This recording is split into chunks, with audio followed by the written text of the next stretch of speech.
Hi guys, welcome back. Today we're going to watch a little video on binge eating. Today's YouTuber is Dr. Livingston and his channel is called Never Binge Again. So if you're dealing with some binge eating issues, his channel might not be the worst channel to check out. His video today is Stop Feeling Shame and Guilt Because of Binge Eating. Even I get some guilty feelings after I've eaten. Today, as a matter of fact, I had a bowl of soup and then I ended up having a piece of pizza. I probably should have stopped at the soup because it was a nice hearty soup with a lot of vegetables and meat in it, right? But I kept going. I ate the extra piece of pizza, but here's the thing. I capped it at one piece, didn't eat too many. But with that being said, let's hear what Dr. Livingston has to say. Hey, it's Dr. Glenn Livingston, author of Never Binge Again, and I have a message from the bottom of my heart to the bottom of yours. And that message is about the shame that we all feel associated with our overeating.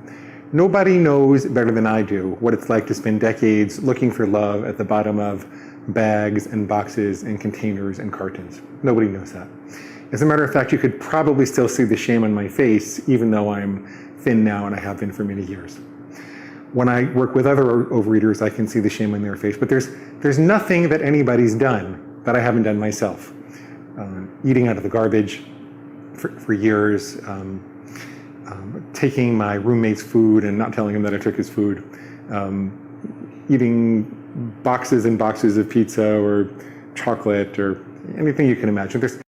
Dr. Livingston, I've never done either of those things. I think you're the guy that keeps stealing our lunches out of the work fridge. We found him. Let's get him. All right, let's give him a chance. See what he has to say. There's nothing you've done with food that I haven't done with it. I used to joke around that, if you drop it on the floor, it just added a little flavor. So if you're struggling to get past the shame, just walk past it.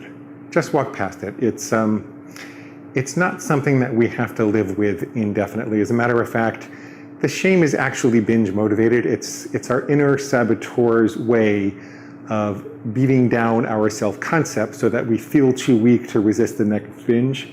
It's also our inner saboteur's way of getting us to do penance in advance so that we feel like we've paid the price, we might as well binge.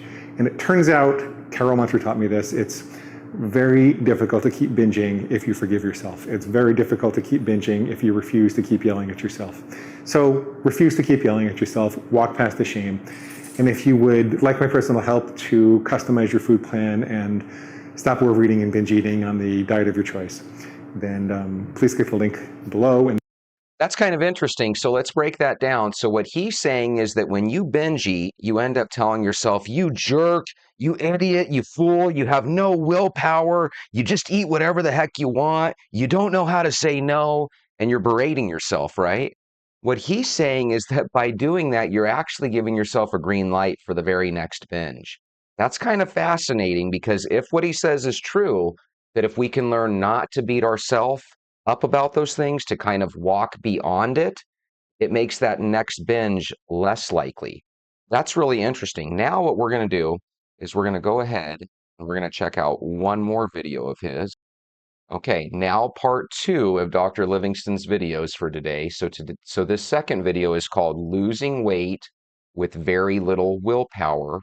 And then it says the psychotic pigeon style. So apparently he's going to tell us a little bit about this psychotic pigeon, okay, and how we can lose weight with very little willpower. So this ought to be interesting. Say, hey, it's Dr. Glenn Livingston, author of Never Binge Again, here with another tip to help you stop overeating, stop binge eating, and reprogram yourself to think like a permanently thin person on the food plan of your choice. I want to talk today about discrimination neurosis. Discrimination neurosis is a big fancy term. If you'd like, you can call it Dr. Glenn's psychotic pigeon role, because it derives from a series of studies that was done a long time ago. And what they did was they trained pigeons that a reward was available if and when they showed them a picture of a circle. And I believe they also trained them that if and when there was a picture of a square, if they pecked the lever, so if they pecked the lever with a circle, they get a reward, food reward. If they pecked the lever with a square, they would get a punishment. I think it was a little shock or something like that. Then what they found that the pigeons fairly reliably learned to peck the lever with the circle and to avoid the lever with the square, as you might expect. But then they did something really interesting. They made the circles just a little more square leg. and they made the squares just a little more circle-like. And the pigeons still fairly reliably pecked the circles and avoided the squares, but as you might expect, they had a little bit of trouble discriminating. They couldn't quite always get it perfect, and they did get a couple of shocks. Well, they kept doing this, making the circles a little more square-like and making the squares a little more circle-like, until the pigeons couldn't tell the difference at all. There really wasn't a difference between the squares and the circles. And what do you think happened? What do you think the pigeons did? Well, they stopped pecking the lever and they started pecking themselves. In other words, which is a sign of an extraordinarily stressed pigeon. In other words, when these mammals were unable to discriminate the availability of rewards versus punishments, they became extraordinarily stressed, didn't know what to do with their energy, and they started inflicting self-harm upon themselves. Well, that's very interesting in the context of overeating, because it turns out that later studies have determined that willpower is a very fatigable muscle. And this is why we can make good decisions all day long and have such a hard time in the evening when we're tired. There are only so many good decisions you can make during the course of the day.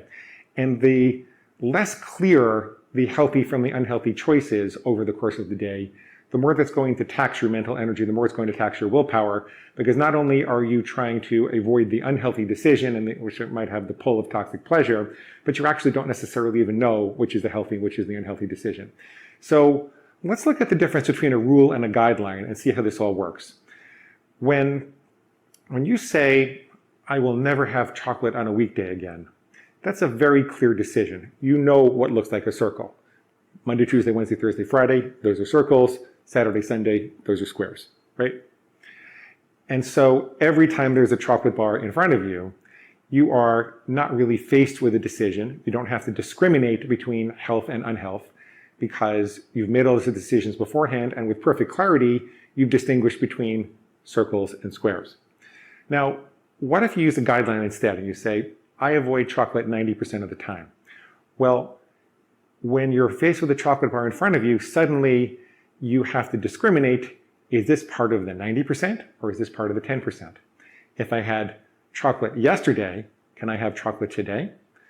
Because, there's still more than, 80% of the year left, and it's only February, and why can't I have chocolate now? Yesterday, all my chocolates seem so far away. All right, I'll stop. Because then I just won't have it for the rest of the year or something like that. And so there's all types of mental machinations and energy that's put into trying to discriminate the circles from the squares, if you will, trying to discriminate healthy from unhealthy. And it creates unnecessary stress, which in the mammalian brain is likely to be taken out as self-neglect or self-harm in some way. And more importantly, it taxes your willpower, and it requires you to use some of that willpower to make this healthy decision, even after you have discriminated. Whereas if you had made all your decisions beforehand as a matter of character, using a rule as opposed to a guideline, that wouldn't happen. And so what's the moral of the story? Don't make yourself into a psychotic pigeon. Use rules, not guideline. Evaluate your rules to be sure there is no ambiguity whatsoever, so you know what a circle is and you know what a square is in no uncertain terms. Okay, if you would like my help to fix your food problem, to stop overeating, stop binge eating, and reprogram yourself to think like a permanently thin person on the food plan of your choice, please visit the link in the description below. I would also like to suggest you subscribe to the channel, because we have all sorts of additional goodies coming up. So the first time he was talking, it was a little funny because he's bringing up specific things from the past. Apparently, he's thrown some stuff in the trash, and then when no one's looked, he's grabbed it and eaten it. Okay, we'll forgive you for that, Dr. Livingston. Apparently, you've stolen your roommate's food a time or two. I think the roommate probably had a hunch it was you, right? These things happen, no big deal. But what he did say that I did like was the fact that a lot of times we're able to kind of blur the lines. And if you tell yourself, hey, I'm going to only eat candy bars 10% of the time, then every time there's a candy bar in front of you, you're going to naturally think, oh, this is that 10% of the time that I can eat it. I think it's better to say, you know what, if you eat it, let's have a plan for getting rid of those calories and starting over.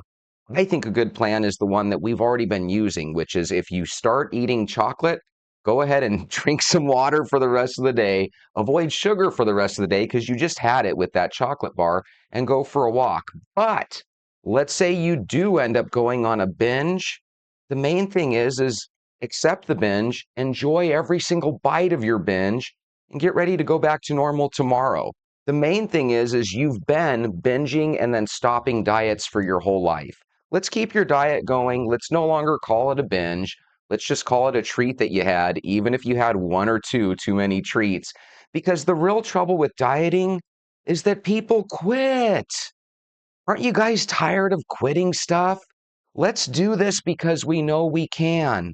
Some people asked me, they said, hey, can you share more of your books or your stories? And I took my stories away and I made them private, because the reality is when I did those stories, it was because I was having a hard time starting something and finishing. So when I wrote my little short stories, it was because I wanted to prove to myself that I could actually finish something that I started, right? And I would never want to read someone's book if I knew that the only reason they wrote it was to finish what they started, even if it is a cute book, which it is, okay? So the moral of the story that I'm trying to say is we always find reasons to quit. The binge is a real big reason why we quit. So if we stop making food the number one thing and instead we make it like a third, the other third would be drinking water, the other third would be taking walks or exercising, then all of a sudden, whenever we binge, we're only breaking 1/3 of our diet and exercise plan. And as long as we maintain the 2/3 rule, I think we're going to be good to go, right? Remember, the goal is to be healthier today than we were yesterday, and God willing, we'll be even healthier tomorrow. With that being said, here's another part of the plan. Go get your shoes. Let's go for a walk.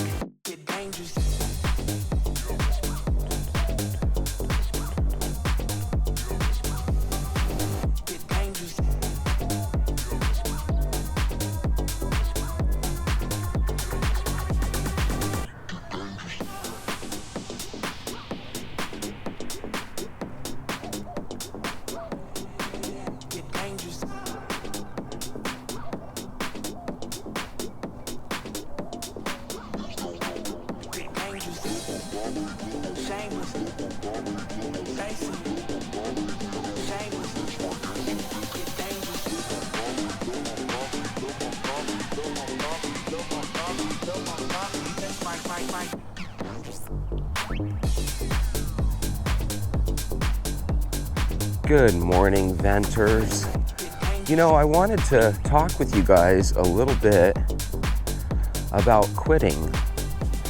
As crazy as it sounds, some of us are a month and a half into this. Some people have been walking before they ever came across my channel, so they might even be a couple more days or a couple more weeks ahead of us. And some people have been walking forever that are watching the show. So I'm not necessarily worried about them, but the people that have been doing it with me from day one, this is a time where it's really easy for the body, mind, and soul to just kind of quit for absolutely no reason whatsoever. So I just want to kind of give you guys a little pep talk that if there's a piece of you that is thinking about stopping, just know that as crazy as this sounds, that's a normal reaction that at least my body has had through the years.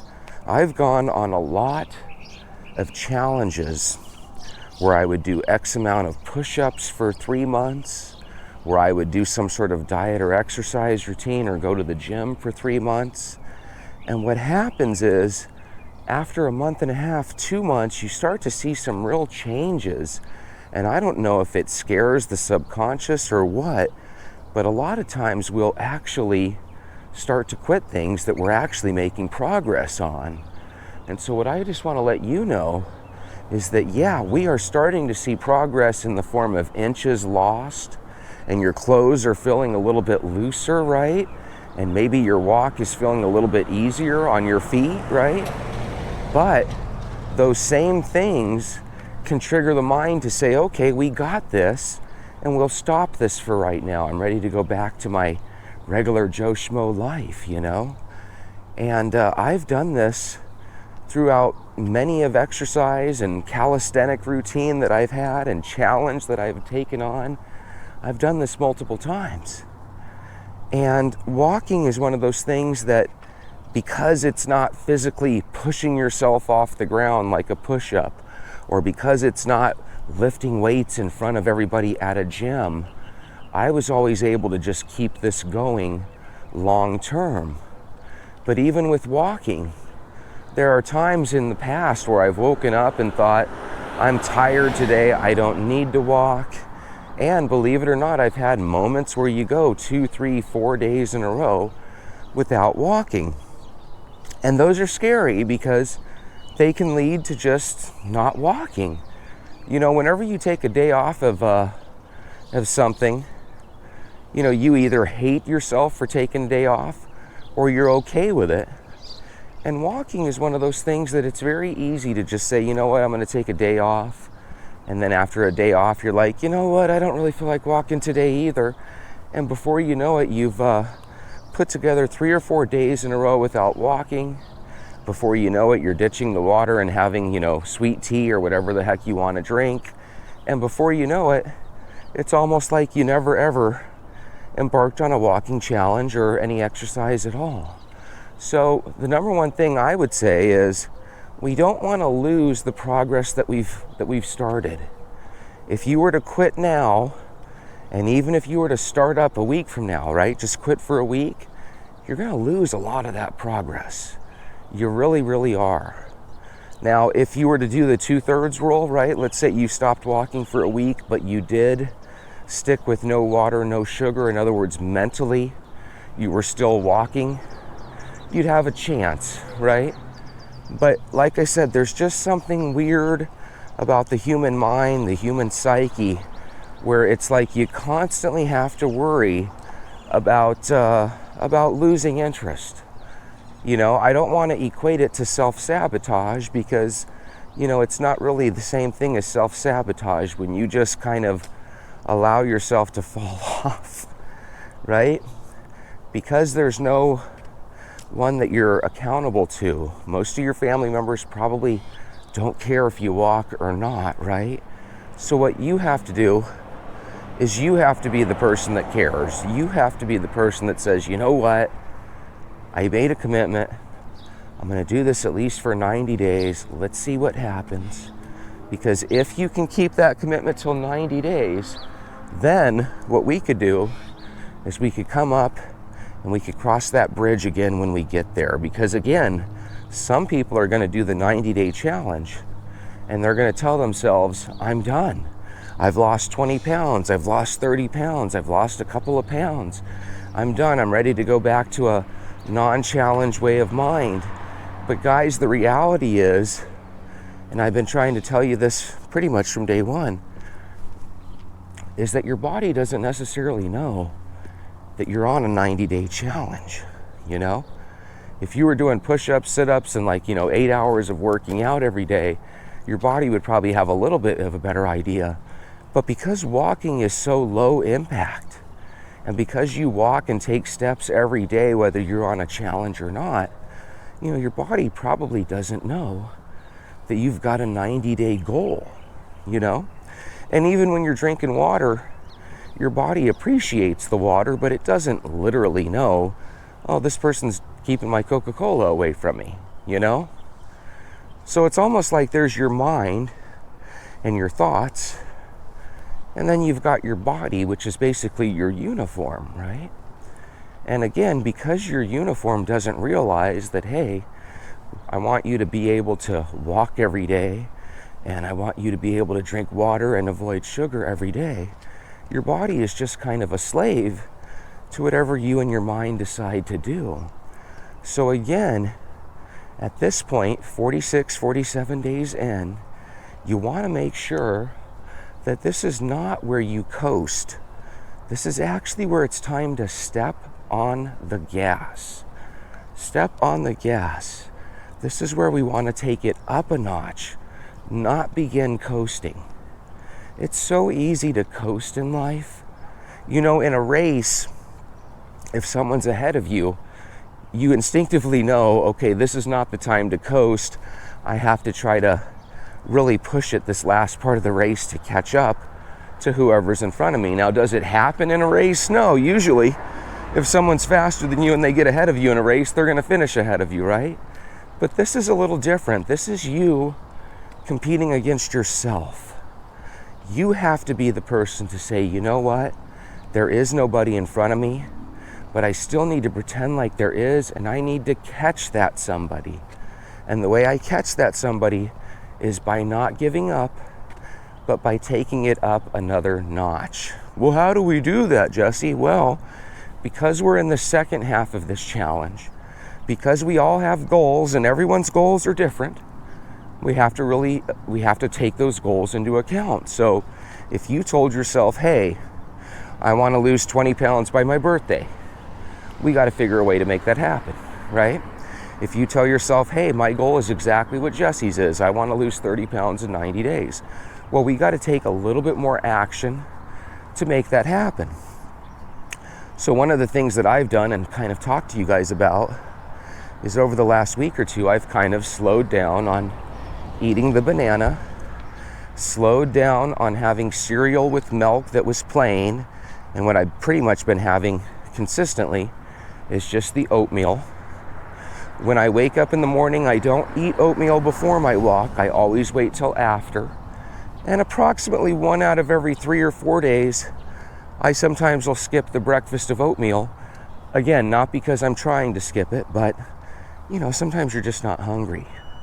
Sometimes I'll eat breakfast out of a reflex action. In other words, I'm not super duper hungry, but I like the energy that a breakfast gives me. So sometimes around 8:30 or 9, I might actually still prepare myself a bowl of plain oatmeal. Again, not because I'm necessarily hungry, but just there's a piece of my mind that says, let's eat this for the energy, you know? One of the things that I notice, especially as I get into it, because, you know, I've been walking now for a little bit over a month and a half, because remember, I started a week before. One of the things that I'm noticing is just my body feels more athletic. I spoke about this yesterday and the day before, that my chubby arms no longer feel so chubby. Now, I still have some chubbiness in my waist, but when I look at my profile in the mirror, one of the things I'm excited about is I don't look as wide from the side. Good morning. I don't look as wide from the side. You know, it's interesting. If you look at me, I wear a different shirt and a different outfit pretty much every day that I'm walking. But I see a lot of people and they have the exact same outfit on every day. I don't know if that's them getting in the zone or if maybe every one of their outfits looks the same. But I always see this gal that just walked by and she's always got a gray hoodie and I don't know, like nursing shoes on. But she's consistent. She's out here all the time.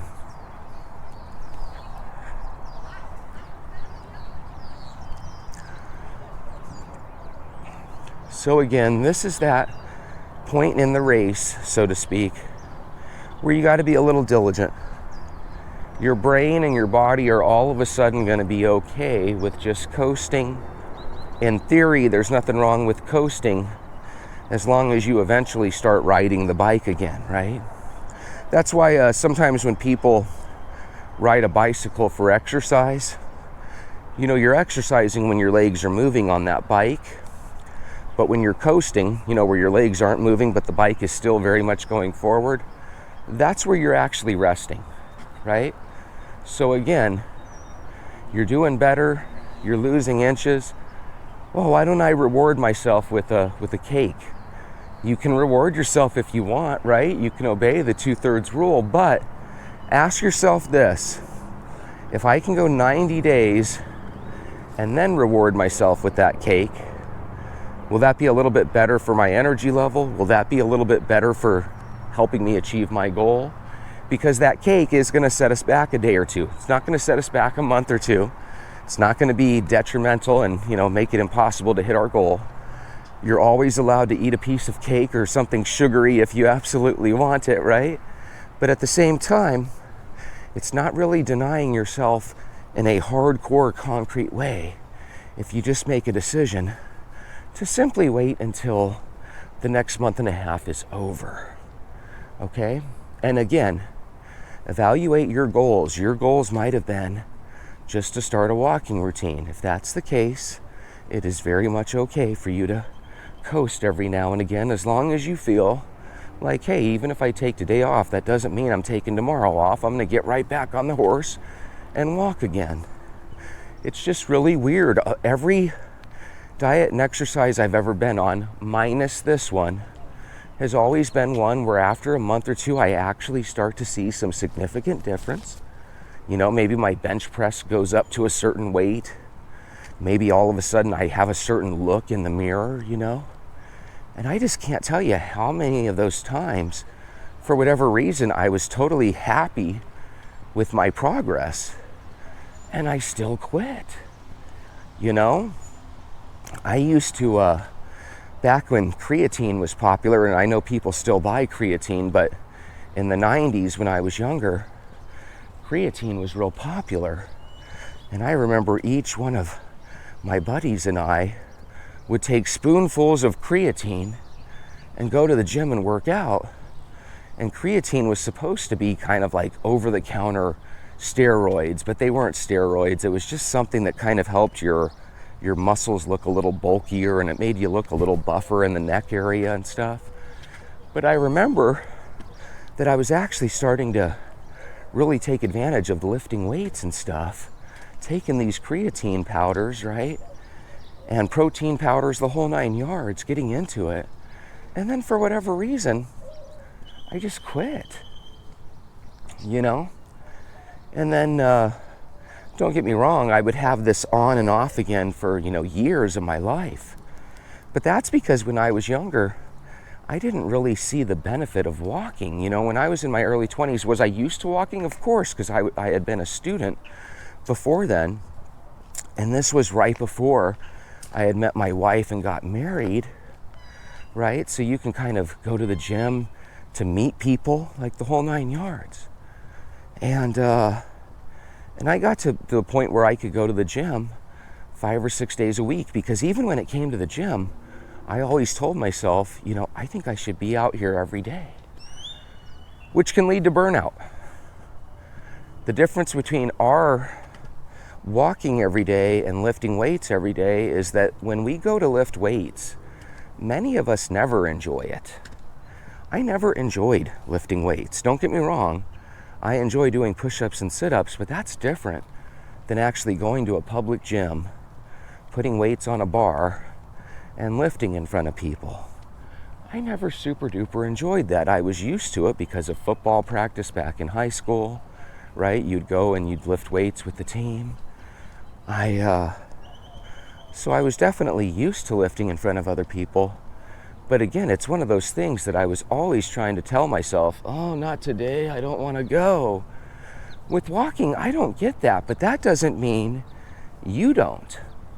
There might be a legitimate tug of war with your soul when it comes to grabbing your shoes and putting them on and getting out the door. And guess what? Every week that we get closer and closer to the summer, not only in Arizona is it going to be getting warmer, but where you guys live too, it's going to be getting significantly warmer. So what you have to do is you have to know that it's going to be very easy for you to say, oh, heck no, it's way too hot for a walk. I didn't wake up early enough, right? And this is where I'm urging you guys, be proactive. It's more important now than ever before when I said it. Because when I said it before, it was still cool outside. It's legitimately starting to warm up. So if you've ever thought about getting a little membership at your local gym, now might be the time to at least look into it. Because there's one thing that your gym has that outside doesn't provide. It has air conditioning. It has a treadmill so you can still walk while you're watching TV in the gym, right? And there's absolutely nothing wrong with walking indoors in the gym as opposed to not walking at all. If you can stomach the heat, if you can wake up early, if you live in a state where the summers are mellow and not too bad and there's always a nice breeze, then so be it. Maybe you don't have to get a gym membership. But if that's not you and you don't want to lose the progress, think about getting that gym membership. Some churches are big enough where they actually have a little gym inside them. Some of those churches have outstanding prices. I remember once upon a time, there was a giant mega church. It wasn't a church that I attended or anything, but they had a situation where you could use their pretty much world-class gym for $5 a month. And if you didn't want a membership, you could literally just pay. I think at the time they were charging $2 or $3, and you could just come a la carte and use it whenever you wanted for $2 or $3 a pop. Some cities, like the city of Phoenix, the city of Glendale, the city of Mesa, Tempe, Chandler, they all have their little city rec centers where, again, sometimes they have weights. And you can actually go and lift weights and do cardio and stuff. Some of you are gonna hit your 90 days goal with walking here. And then you're gonna say, I'm ready to go to the gym and start lifting weights, and I'm ready to start running. There's nothing wrong with that, as long as you build your way up to that, you know? Some of us were runners in high school, not me, but some of you guys might have been on the cross-country team. Some of you might have an inner athlete in you that wants to progress and do more than simply walking. So there's nothing wrong if you want to take it to the next level, and that involves running or jogging. But again, I'd still like you to see what happens when you finish the 90 days walking before you start running, you know? And again, my game plan is to not ever proceed to the running part. But there's a difference now that I'm feeling in the morning walks than I used to. For example, right when I turn this corner and start heading down this way, that's when all of a sudden, I've talked about this the last couple days, you can feel the heat on your back. Right when that heat hits your back, I can feel myself start to sweat. When you're sweating, you're obviously burning some calories, you know? So even when you're not sweating and walking, you're still burning some calories, but when you're sweating on top of it, you really feel like you're accomplishing a lot and getting a lot done. And that's a good thing. But it can be an irritating thing. It is not necessarily fun for people when they're sweating.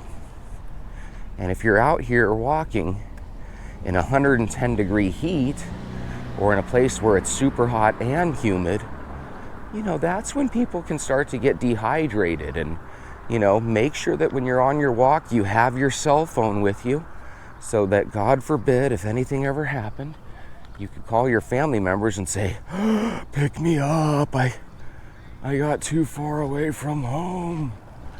You know, you can always have them come rescue you.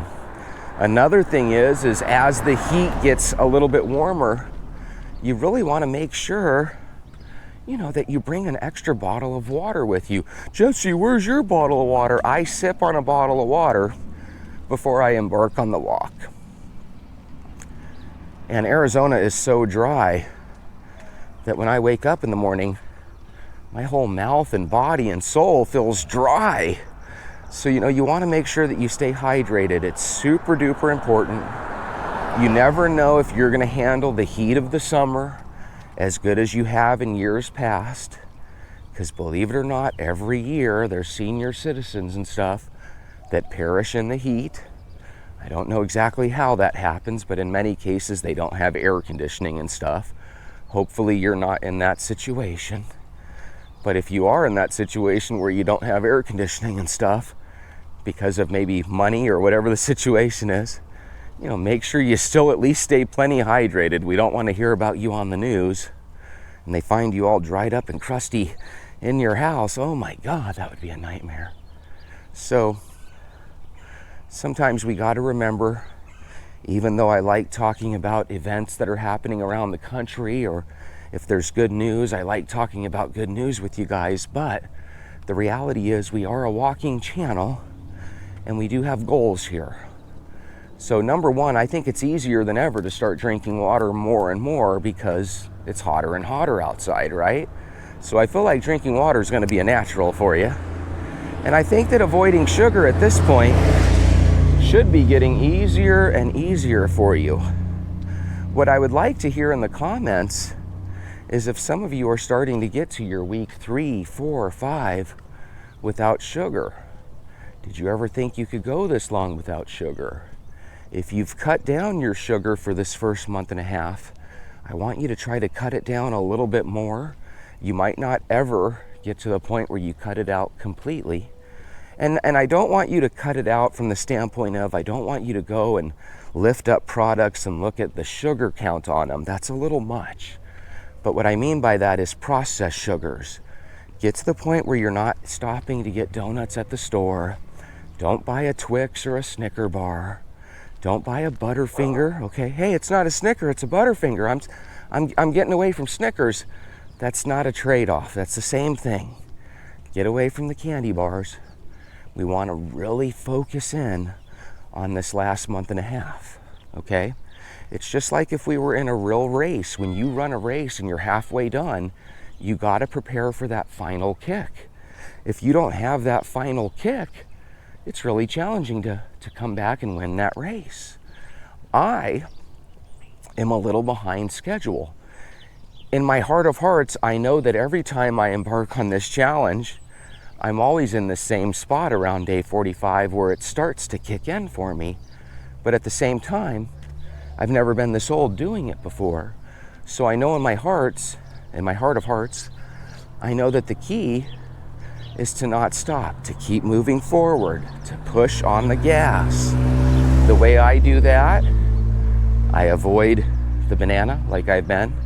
I start walking an extra walk in the late evening, late afternoon, early evening when the sun starts to go down.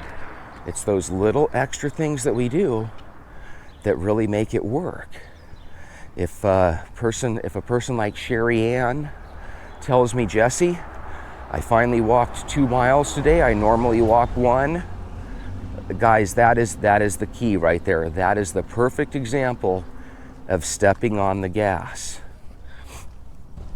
Because whether you walk a mile or 2, your body doesn't really notice the difference, but it does create a difference.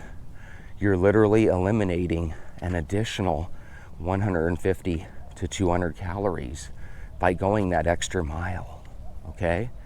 So that's the thing. And also, that's a famous saying. He goes the extra mile for people. Sherry Ann, you're going the extra mile for yourself. That's going to have some benefits. That means that every single day, you're doubling your walk. Do you know how huge that is over a 15 or 30-day period? So you're telling me that every month, you're going to be walking an additional 30 miles on top of the 30 miles a month that you've already been walking? Do you guys see how that's multiplicatively huge? You're literally doubling your output. That is a perfect way to get the scales tipping in your favor. And once the scale tips in your favor, all of a sudden you're not running uphill anymore. All of a sudden, we're going downhill. And you know how downhill works, it's just easier. So again, here's the cool thing. If you were a runner or a jogger or a sprinter and you decided to double your output, that is huge. Just because we're walking and it's not hard to walk doesn't mean that doubling your output isn't just as huge. As a matter of fact, I would make the argument that it's even bigger when you're a walker, because walking is something that we can do for the rest of our lives as long as we start now. Because we all know that there's people out there that can't walk, right? And the reason they can't walk, in some cases, not all, but in some cases, is because they literally watched as time went by and they saw their body atrophy. They had chances all along the way to get into lifting weights, to get into fighting the good fight, starting a walking routine, right? So many people never meet their Jesse. What's that mean? So many people tell me that I motivate them, keep them motivated to keep their daily walk going. Well, if you never meet me, that means there's a chance that you could have quit, right? And hypothetically, hopefully you wouldn't have, but there's still a chance you might have. And a lot of times people never meet their Jesse. They never meet that YouTube video that motivates them to walk. And I think you guys know this. If you look up walking videos, not all of them are like me where they're actually out with a camera walking. I find more walking videos from people that are talking about finances, or people are talking about this, that, and the other, and they just happen to be walking. Those were videos that inspired me. Not because I wanted to talk about finances like them, but because I knew, hey, why don't I take people on walks and actually talk about the process of the walk, you know? So although words are fun to listen to sometimes not so fun, I understand, but again, the process involves us moving our legs more so than moving our lips, right?